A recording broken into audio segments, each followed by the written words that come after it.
Iran has entered its Saturn Mahadasha. Israel has entered its Rahu Mahadasha. Israel would emerge with some positives, but overall, even Israel is not going through a good time. Do we actually see this ceasefire last, really, astrologically? After November of this year, we're going to see something more unique in terms of what's going to happen. And I will also go in depth into this. We are progressing towards a time frame in which human conflict will become increasingly common. Does this war have a potential of escalating into a third world war? It does. It definitely does. Namaste, this is Preetika Rao. I'm India's first actor podcaster who trended astrology podcasts in India. Last year, I had introduced you to Abhigya Anand, a child prodigy astrologer whose predictions on the world affairs and wars have largely come true. We did podcasts on Ukraine, Russia, and on Israel, Hamas, and he said that this is just the tip of the iceberg and a lot more is yet to come, and this is going to go a long way. Today, I have Abhigya Anand once again with me to discuss the Iran-Israel war and, of course, USA's involvement in it.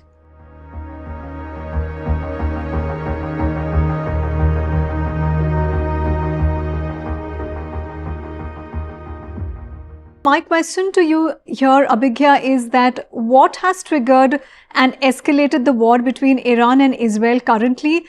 Is it the 5-planet conjunction in Pisces, or is it the individual horoscopes of Iran and Israel creating the problem and tension between them?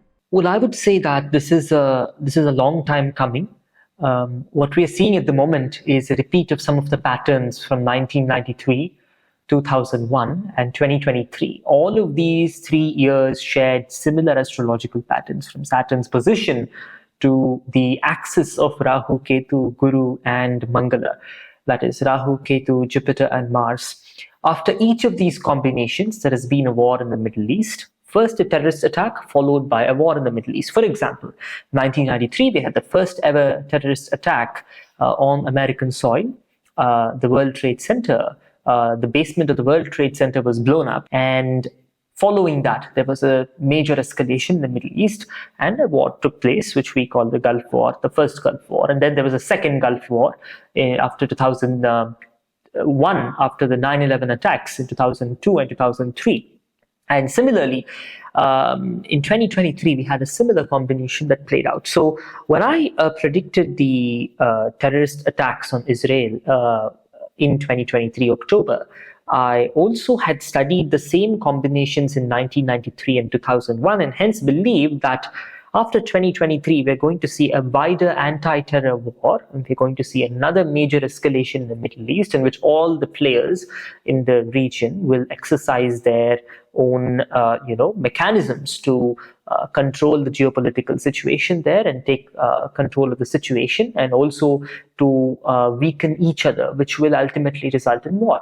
So it was very clear from day one of this conflict, and even before that, that the same combinations are playing out, and hence we expect the same results to take place, particularly with the war in the Middle East. And I expect this to happen all over again, especially with the US involvement. It took place in 1993, post-1993, it took place post-2001, and now it will take place at the moment. It's already starting. So it's just like a deja vu experience, you could say, with all the planetary positions repeating again and again. Humanity seems to be enchanted by the spells of the grahas over and over again. We fall to the same trap.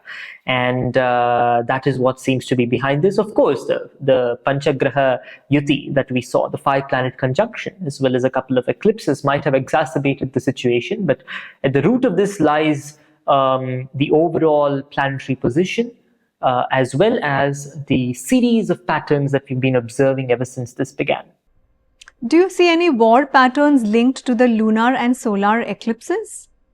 It could be, yes. There are some patterns. However, it's not always that eclipses coincide with wars or take place after wars. Wars have occurred throughout periods in human history, and the different reasons for it. Most often, we have involvement of Rahu and Ketu, and we do have some sort of involvement of Mangala, And this all started in 2023 October. The world was, of course, Russia-Ukraine, war was going on around that time frame, but the Middle East was relatively not on fire in 2022 and 23. Mostly, there were just a few isolated incidents, but 2023 October is when it all just changed all of a sudden in such a sporadic fashion that the world was stunned, and it was an unprecedented attack on the soil of Israel, the largest ever attack since its independence, since its creation in 1948. So this was something unprecedented. This was something that literally shook the world to its core and launched the whole of the Middle East into a horrible conflict that has claimed hundreds of, I would say thousands of lives. And I don't expect this to end anytime soon. It would rather culminate in a Gulf War type of situation with a great weakening of some of the powers there, which I will describe in the next few minutes as well. As we know that US is supporting Israel here against Iran. 22nd April, US destroyed the Iranian nuclear facility. And of course, Iran retaliated by attacking the US military base at Qatar. What has led astrologically the US involvement in this Iran-Israel war scenario? To be very clear about this, the US is not going through a very good year. I talked about this at the end of last year as well, that this year isn't going to be that great for the US, irrespective of who becomes the president. Although later I expressed my views that it's most likely Donald Trump who would ascend to the presidency. What I believe is that this year isn't good for the US overall. It will culminate in a similar situation as it did experience post-1993 and again post-2003. These were periods of successive weakening of the US hegemony in parts of the world. Not to say that this would strengthen the enemies of the US. It is said often that to be a friend of the United States is dangerous, but to be an enemy of it is fatal. And it is true, the saying is true of all great powers in the world which have ever ascended to that level in society. So the enemies of the United States will face the full force and wrath of that country, and will definitely bear the brunt, will be affected in a very terrible manner, which is what Iran experienced recently. Because even Iran is not going through a good time frame at the moment. It's a very bad period that it's going through, and it also unfortunately has a set of leaders that believe in radical principles who have no desire for peace at the moment. So I don't expect anything to get better in that region until the cancerous elements in that region are eradicated, and also the US, which has been playing its hegemonic games in that region, will also be weakened because of this. For example, post-2003, the US got into unnecessary amount of debt, high amounts of debt after the Gulf War. It was, of course, a military success, one of the finest military successes in the world in terms of scale, in terms of speed, in terms of operational efficacy.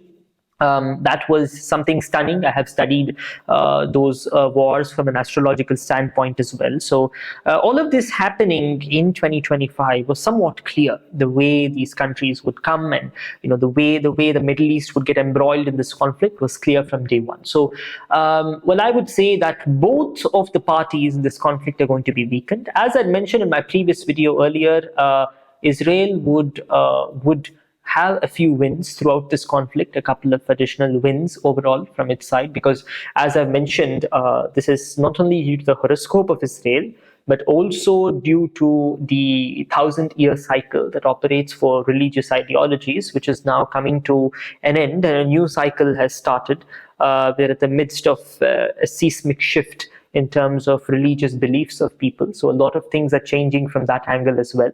And hence, Israel would emerge with some positives, but overall, even Israel is not going through a good time frame at the moment. Of course, there is some Jupiterian influence, but the overall element for all of these three countries now is Rahu.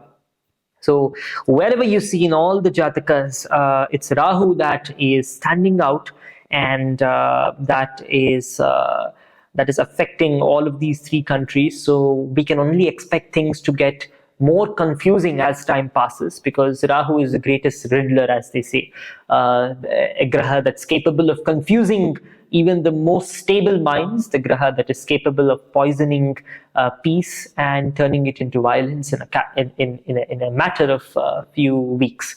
And I only expect this to continue over the next few months. And the next 2 or 3 years, as I've been talking about, and a couple of other people in the field of Jyotisha have been talking about, is that we are progressing towards a time frame in which human conflict will become increasingly common and will become increasingly tolerated by the global community. So we are heading towards such a time frame, and I will describe a couple of things which I have, in my humble opinion, in terms of some insights on what we are heading towards as a world and what are the positive and negative outcomes of this ghastly scenario. President Donald Trump brokered a ceasefire between Israel and Iran. Do we actually see the ceasefire last, really, astrologically? To be very frank, I don't think so. The same thing goes for India and Pakistan. The way things are going, the US is increasingly reducing in terms of its ability to control other countries. This is the fag end of its control. By 2033, the US will continue to weaken, and post 2033, the influence of the US on the world will be slightly lesser than what it was before, and that effect will be felt throughout the world. There'll be ripples of that effect throughout the world. Because when the US is weakened, what would happen is that there would be a series of bigger and bigger conflicts as time passes, countries exacting revenge, countries seeking to fill the vacuum, and things changing rapidly. So I do expect this scenario to continue. If not in this year itself, I'm still analyzing these positions, so I don't have much to comment on exact months and dates. But what I can be sure of is that this is not the last battle that these two countries would fight in the next 2 years. There is going to be a flare-up once again.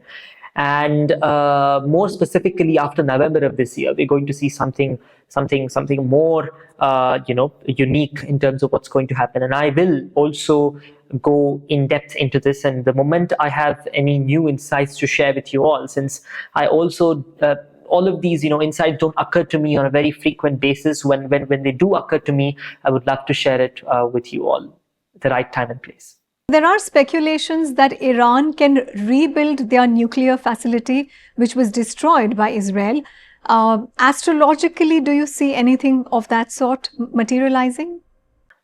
So, from an astrological standpoint, no, not exactly, because ever since Iran started, now since 2023 September, Iran has entered its Saturn Mahadasha.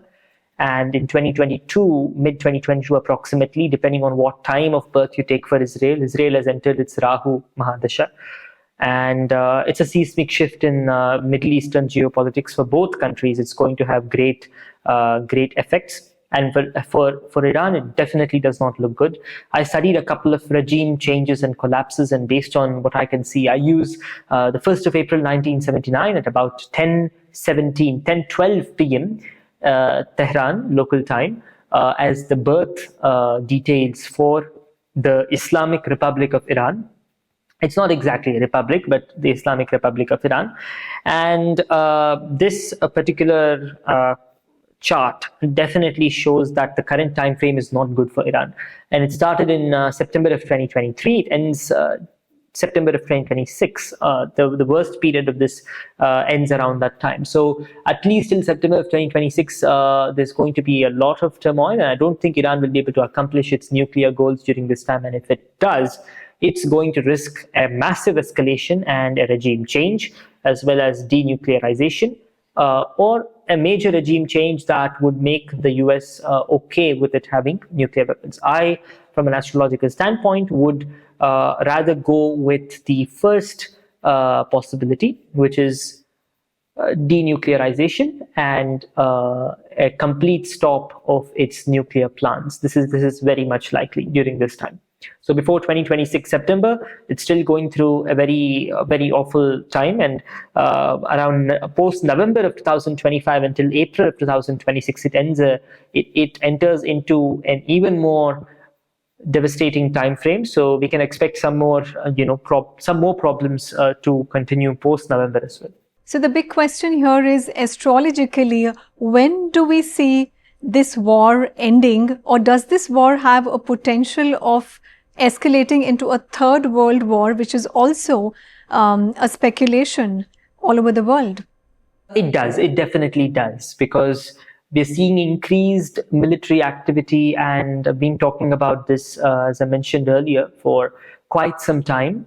And this happens at regular intervals in human history, whenever the human population increases to a large extent, and when countries begin fighting for particular resources, be it intellectual and natural resources. So everything is kind of heating up at the current time. You can compare this to 1935 onwards, when Italy invaded Ethiopia and started a global chain of continuous conflict, which culminated in the start of the World War II, when Germany invaded its neighboring countries in a rapid blitzkrieg. So we only expect this to continue, and this is going to set in motion a few other conflicts. Each of these will have an uneasy sort of peace, but I would not classify that as an end of the war. In the sense, there might be ceasefires in between, but it will be very uneasy, and and it's just going to increase the possibility of all-out hostility once again. And this is going to happen over the next 2 or 3 years continuously. We'll see new conflicts erupting in new regions and zones every new year.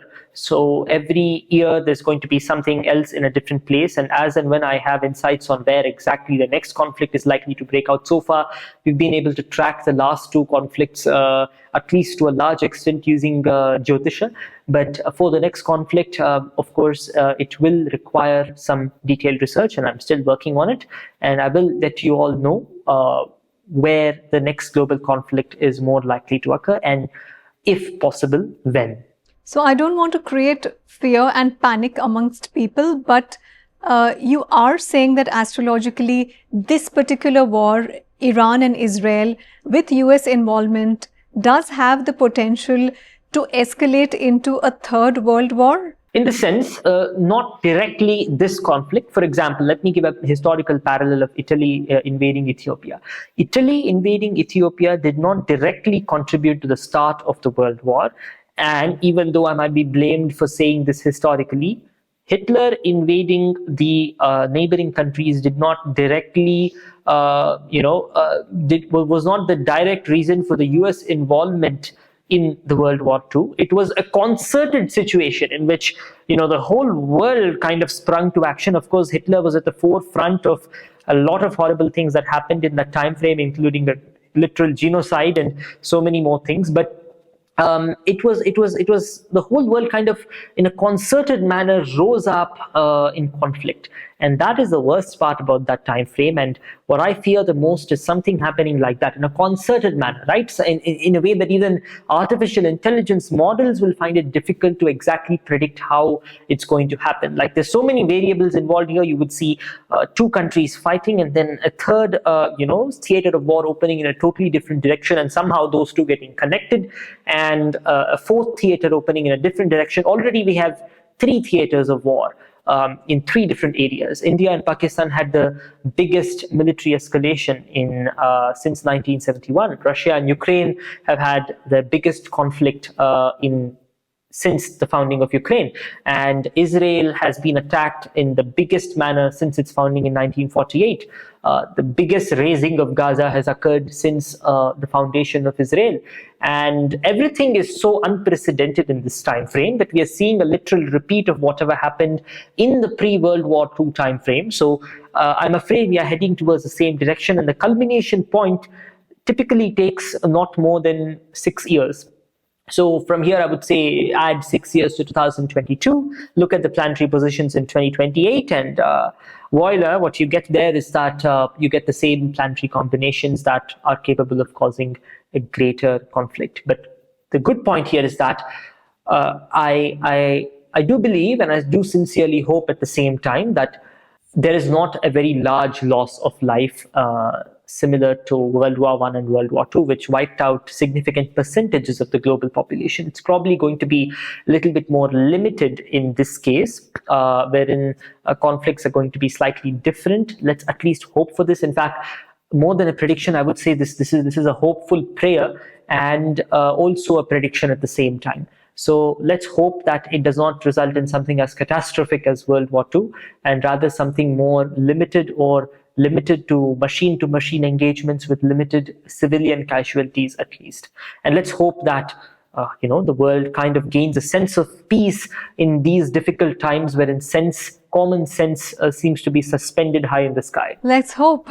So what happens to Russia's involvement in the Israel-Iran war? Do we see Russia or China get themselves involved? Not for the time being. Both Russia and China are well aware that investing in Iran, investing in the regime of Iran, is not a good idea.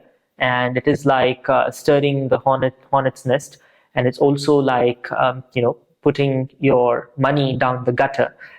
Investing in a regime that has survived on sheer dictatorship and a total lack of democracy and principles that absolve itself of all sorts of crimes is not a good idea technically. So both these countries on a deeper level are aware of what Iran stands for, and involving themselves with Iran would only put their hegemonic plans on the backside. So I do not expect these two countries, Russia or China, to involve themselves with Iran right away. I would be very surprised if that ever happened, and I would have to rescind some of my statements made today.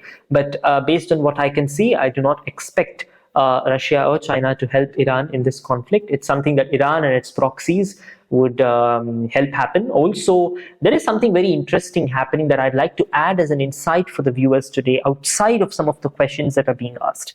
That is, I expect something to go wrong with Egypt for some reason. I was in Egypt last year, and something seemed off to me about the region. I was there for a week, and I was just out of curiosity observing the history of that great country from the times of the pharaohs and the ancient Egyptian civilization, which I'm very, very interested in, and straight to today's the Republic of Egypt, an Islamic country.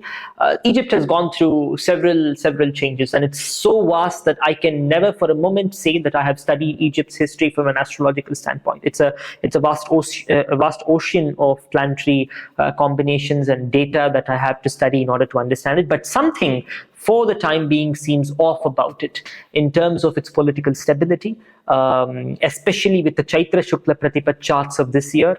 The way the Lagna is placed in Makara just doesn't feel right. And I also checked the first time Abdel al-Sisi, the current president of Egypt, ascended to presidency. And ever since then, he has been combating terrorism in Egypt, and he's been trying to, control the situation from escalating. But that's resulted in some violent repression of certain sections of the community, and that section is getting radicalized.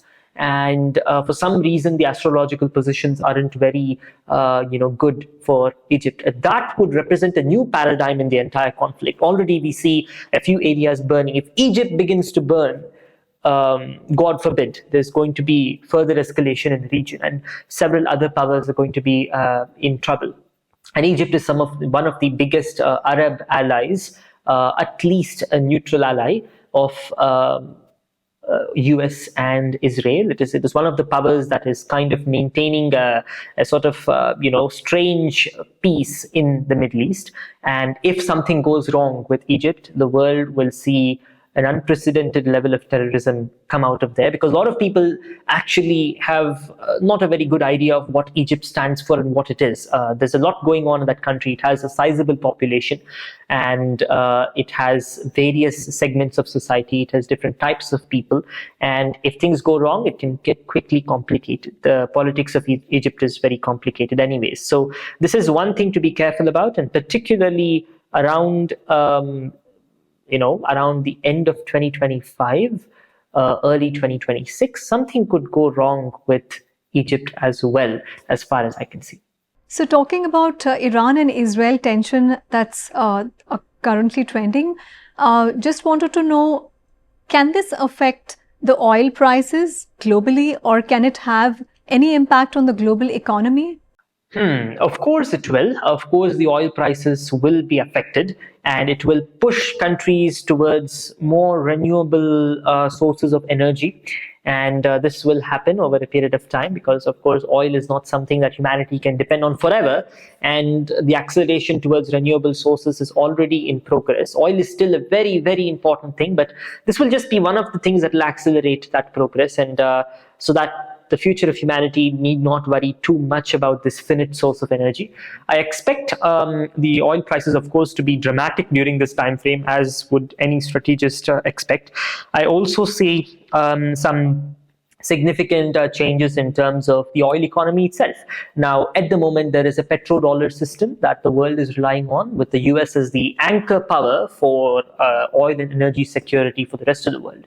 And every single country kind of deals in this petrodollar system for the most part. And this was established in 1973 in the aftermath of a couple of defeats of the Arab powers by US-backed powers. For example, Israel. Israel defeated them in 1967 and in a couple of other wars. So they had to bend down to the US powers, and the petrodollar system was created. Now in Jyotisha, we have a Shashtyabda system, basically 60 years of influence, and it can extend to 120, it can also become 480, and it can keep going on. But 60 is one important phase, and that's coming to an end in 2033. So what you're going to see is a prolonged period of issues, but it's not going to shoot through the roof and go to unimaginable prices. Of course, in certain countries, it will cross it. For example, in Europe will face the biggest brunt of this particular problem.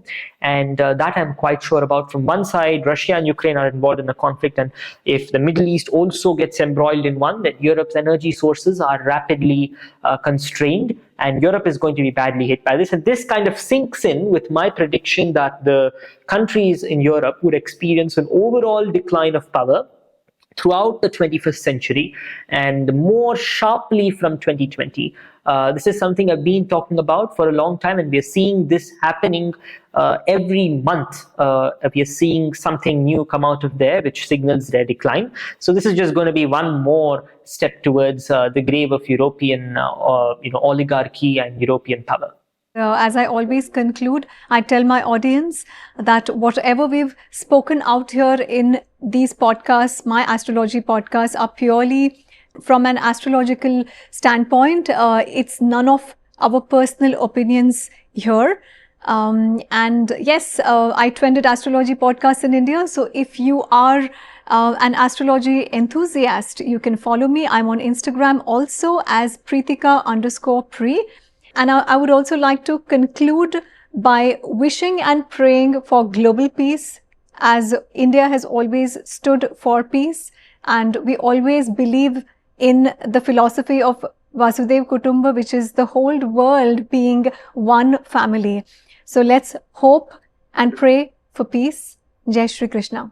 Yes, Jai Shri Krishna. And I would like to end this on a note of chanting small prayer that is well known in Sanatana Dharmic circles, including Buddhism as well. Sarve bhavantu sukhinah, sarve santu niramayah, sarve bhadrani pashyantu, ma kaschid dukha bhag bhave. Hari Om. Hari Om.